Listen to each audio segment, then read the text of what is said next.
This is the disclaimer for Wildlife Control Consultant and Pest Geek Podcast for Living the Wildlife Podcast.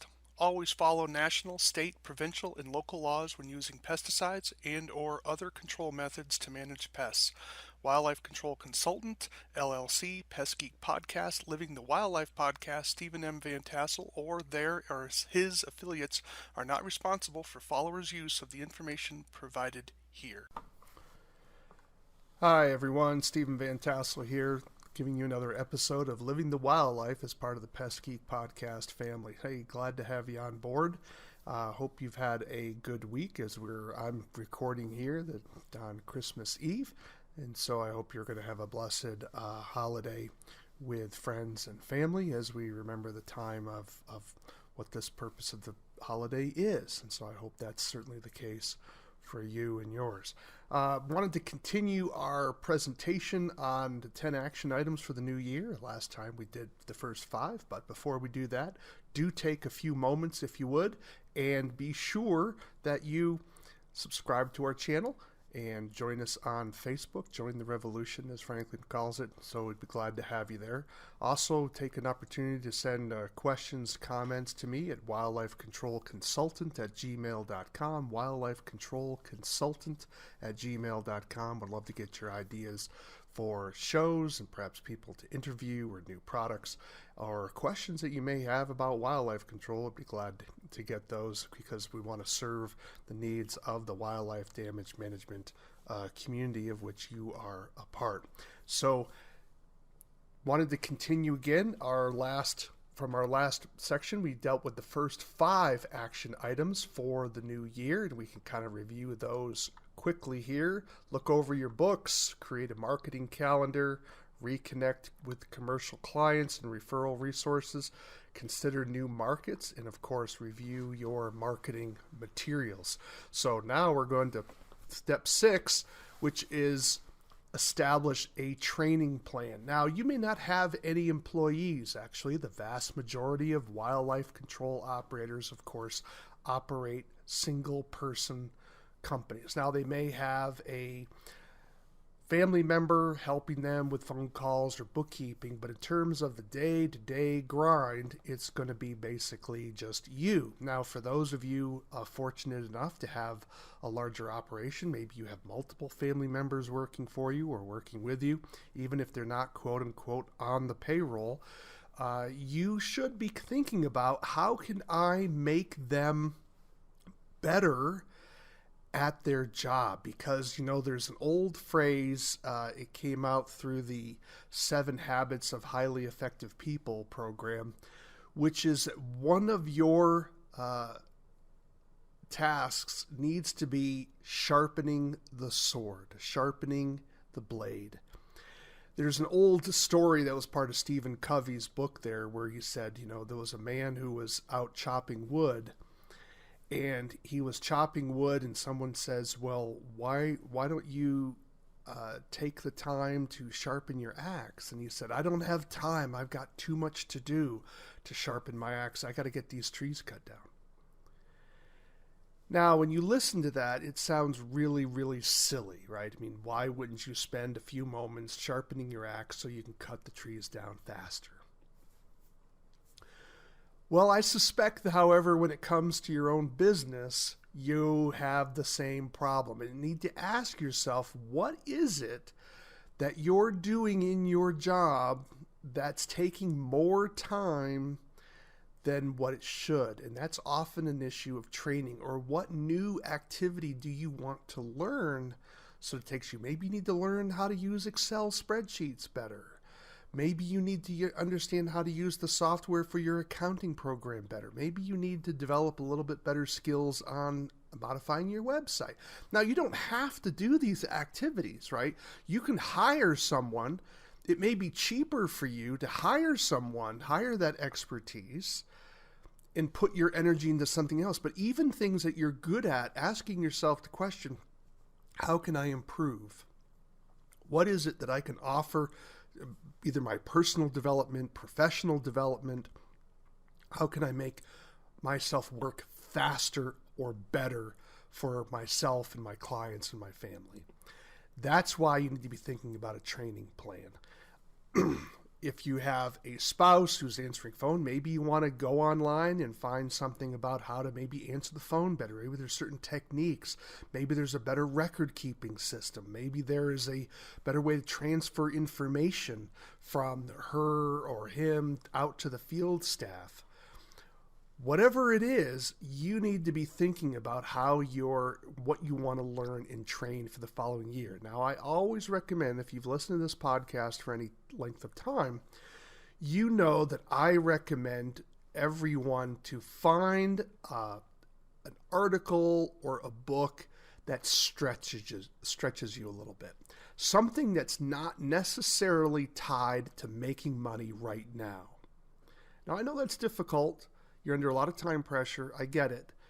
But you always want to be asking yourself the question, how are you going to compete with your competition if you're just simply learning the same old thing?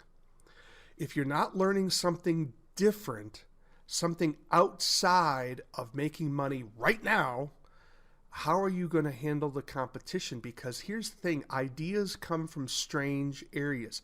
Sometimes you may be reading an article on the biology of a species, and you're like, I don't care, Stephen. It doesn't help me make money. How do you know that?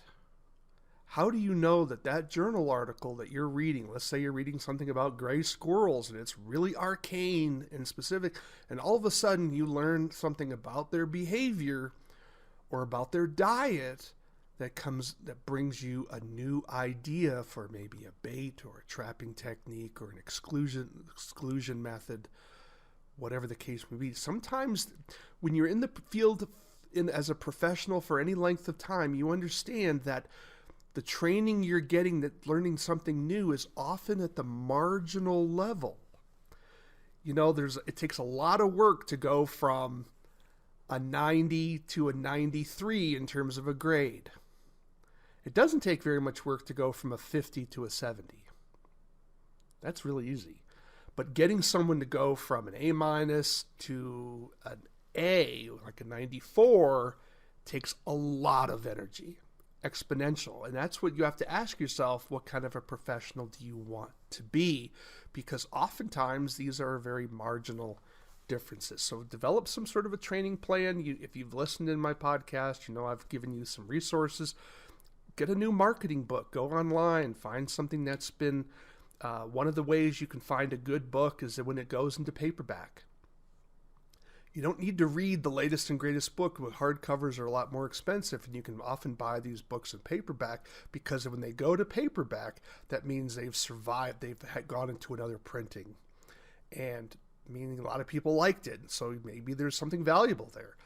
You can learn more about sales. You can learn about biology. You can learn about making repairs. Maybe read a home inspection book, whatever the case may be. Maybe learn how to do a little bit more better vehicle maintenance, whatever the case may be. So think about what can help your company and move in that direction, and establish a training plan, not just for yourself, but also for those that work with you as well. All right. Evaluate your competition. How good are they?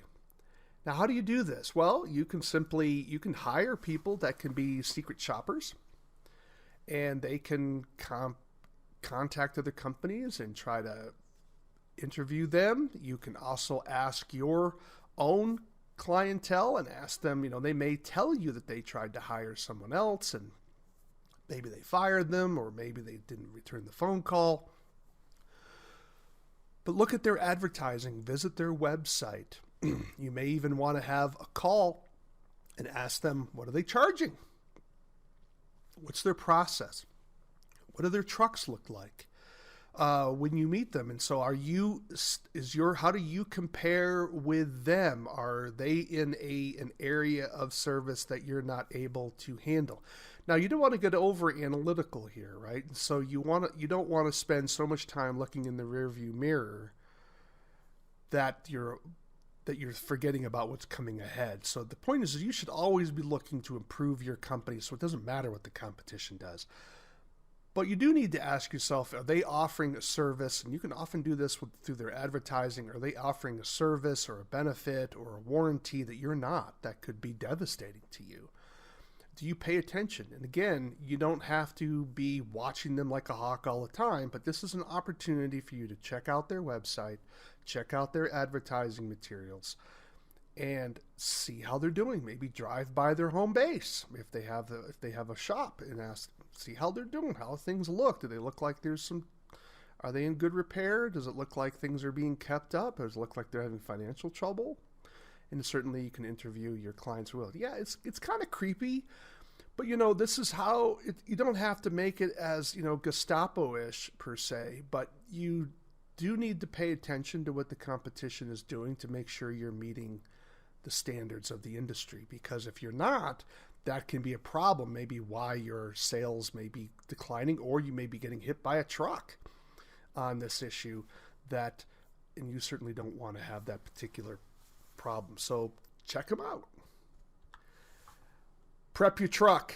Yeah, prep your service vehicle. This is something you really need to look into. You want to start the year fresh. Of course, in many parts of the country, tree squirrels are going to start the mating season around late January. And I know when I was in business, that was certainly starting to get a busy time.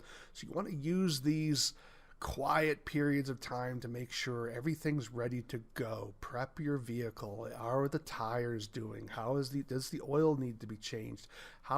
Get a full safety check for your vehicle when you bring it in for your oil. A lot of your oil change places certainly doing a lot more than just simply changing oils. How are your windshield wipers? When was the last time you checked those? How are the hoses? How's your battery?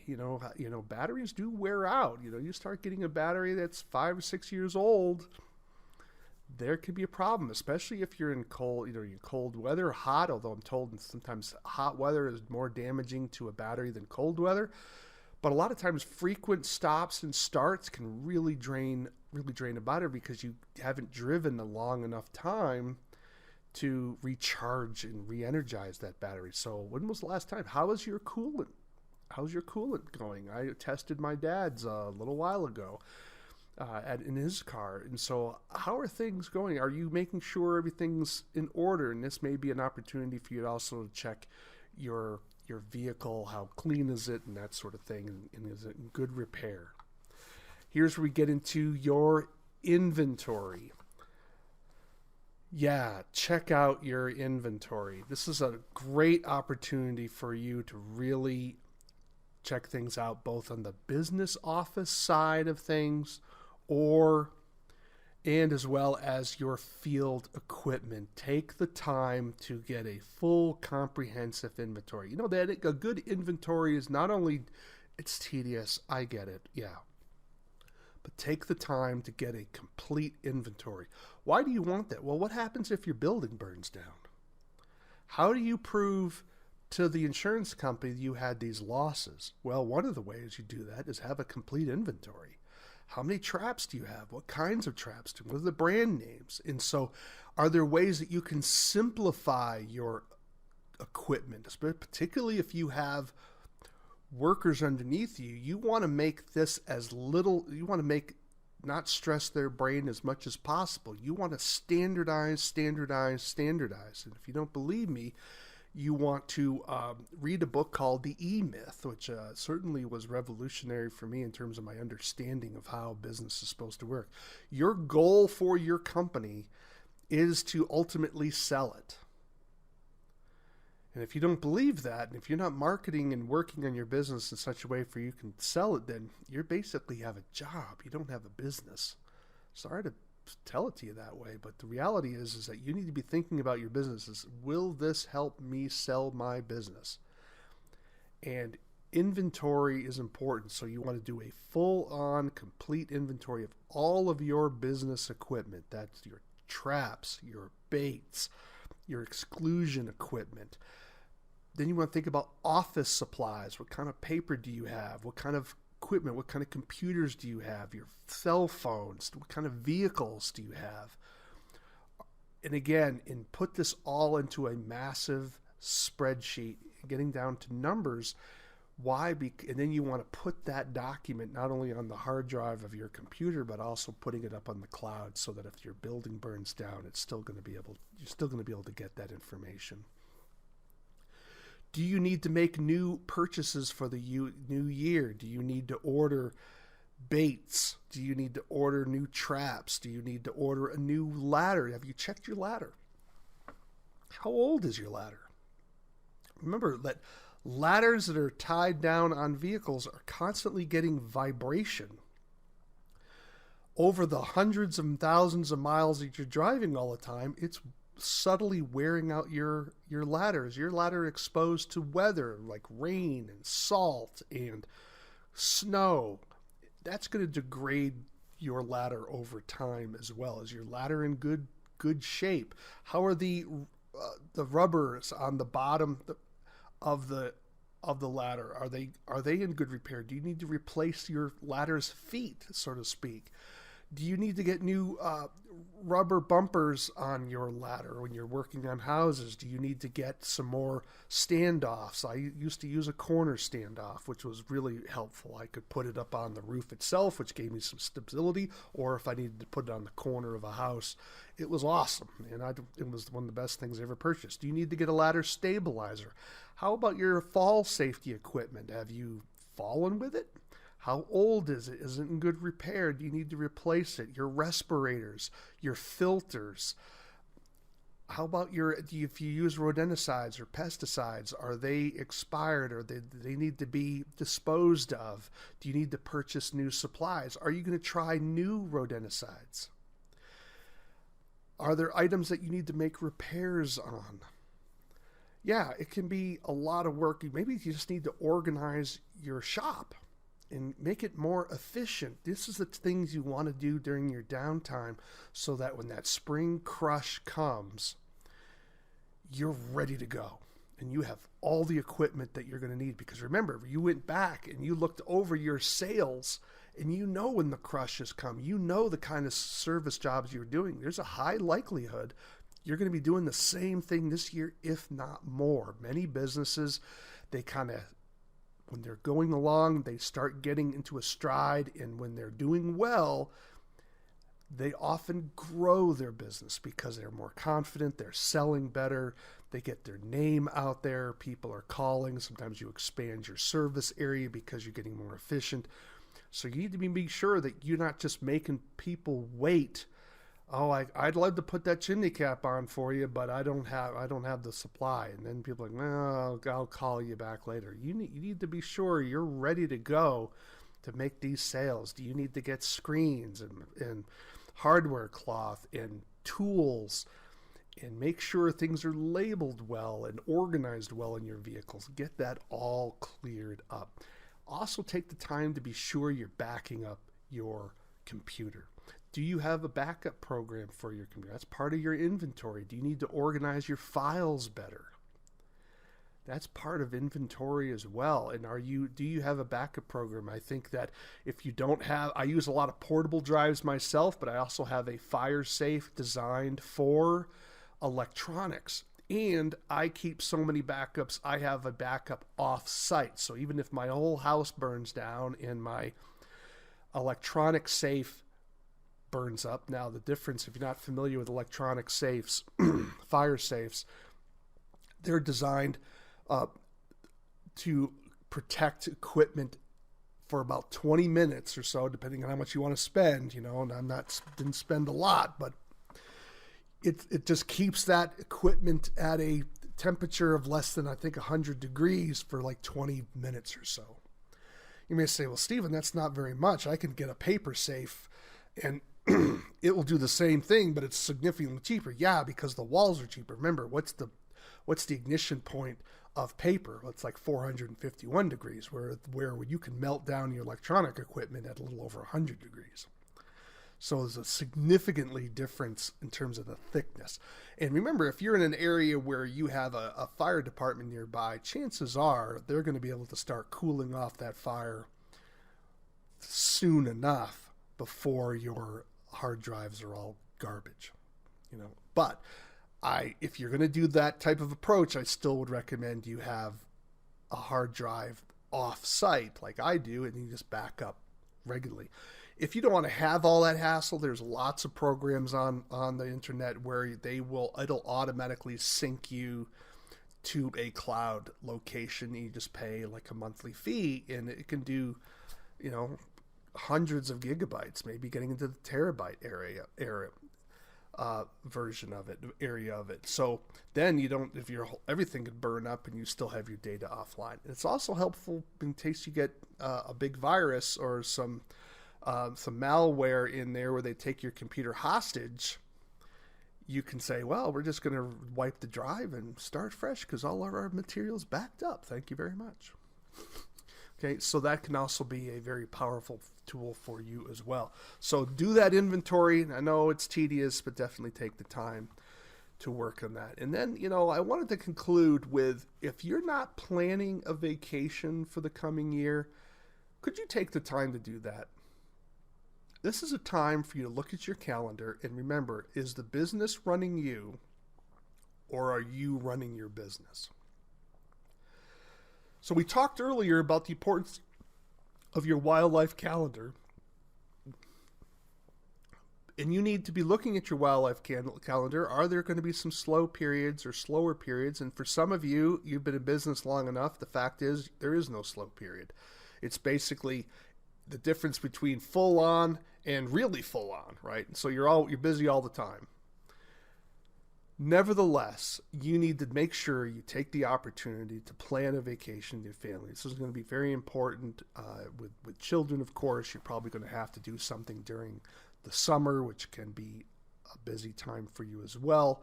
However, you need to make sure this is planned into your schedule and that you work accordingly to that. You need a time to refresh. You need a time to recharge. You need this rebonding period for your family. And you also need to look at the calendar in terms of what are the holidays that are going on. Are you going to work those holidays? Are your kids are going to be home? Are you going to do some 3-day weekends? Remember, one of the most important things you need to consider is that divorce is an extraordinarily devastating to a business, because she'll get half unless you got a prenup, right? And so you want to be sure, and then you have all the emotional baggage involved with that as well, and it's just not a good out, and the devastation to your children. Don't believe any of this garbage. Oh, it's better for us to be happy for our kid. No, that's just a myth. The research is very clear on that. Whether you're a theist or not, children do not benefit from divorce. Okay, they just don't. Now, if you have a situation, well, my wife's trying to kill me, well, then in that case, the children would benefit from a divorce. Okay, however, that's pretty rare, right? And so take the time to be sure that your marriage is strong. Take the time to make sure that your family is strong. Sometimes you want to be sure that you're not spending so much time building your empire that you forget your family. And a lot of people have become very successful business people, and they've lost their family. And that was the price that they wanted to pay. And the reality is, it's not worth the price. You need to decide what kind of a business you want to run. Are you going to run your business, or is the business going to run you? You need to make that decision. It's not always about how much money can you pile on. If you're worried later on in life that you're now bailing your kid out of jail. Why? Because you weren't there for them. And that's something that you need to be thinking about. And that happens to people. Sometimes even the best parents in the world still have kids that go crazy. However, we all know that there are plenty of opportunities where kids go crazy. Why? Because they had disengaged parents. The parents were so busy with themselves, they didn't put any time in their kids. Same thing happens with marriages. Marriages need to be stoked. They need to be maintained. And if you're not doing something for your spouse, then to make her feel special, you're doing it wrong. You need to be sure that you're telling her how valuable she is, how important she is, so that you can keep this marriage alive. And that you need to be maybe taking some time in your schedule to looking at doing some weekend dates where you're able to just get away, just the two of you, where you're not with the kids. I can tell you, say, I don't have the time for that, I don't have the money for that. You're just not being creative enough, to be quite frank about it. You're just not. And you need to be looking at that. Do you have date nights? And you need to be thinking about, do you have family nights? Do you have date nights? Are you maintaining the vibrancy of your marriage? That's going to help yourself, because remember, you're not living to work, you're working to live. So keep that in mind. All right, well, let's kind of go over that list one more time for you, just to kind of start from the top. Number 1, look over your books. Number 2, create a marketing calendar. Number 3, reconnect with your commercial clients and your referral resources. Number 4, start thinking about new markets. Is there some new area where you need to get into? And again, a market can be a new service or a new area. And do you need to drop something? Review your marketing materials. That includes things, your vehicle, your brochures, your website. Establish a training plan. Evaluate your competition. Prep your truck. Make sure your truck is in good working order. Take your inventory. I know that's going to be a pain. And make sure you plan some time for yourself and your family to make sure that that's all in good order. Well, I hope you found those 10 tips helpful. My name is Stephen Van Tassel, and you've been listening to Living the Wildlife Podcast as part of the Pest Geek podcast family. And again, do take some time to reach out to me, wildlifecontrolconsultant@gmail.com, wildlifecontrolconsultant@gmail.com. Love to hear your questions, ideas, comments about the show. You can also visit us on our Facebook page on the Pest Geek podcast family. Join the revolution. Join us there, and you can ask questions and, of course, comment there as well. And again, this is Living the Wildlife. Why do we call it Living the Wildlife? Well, because we want you to live the wildlife, not be the wildlife. Take care, everyone. Happy New Year.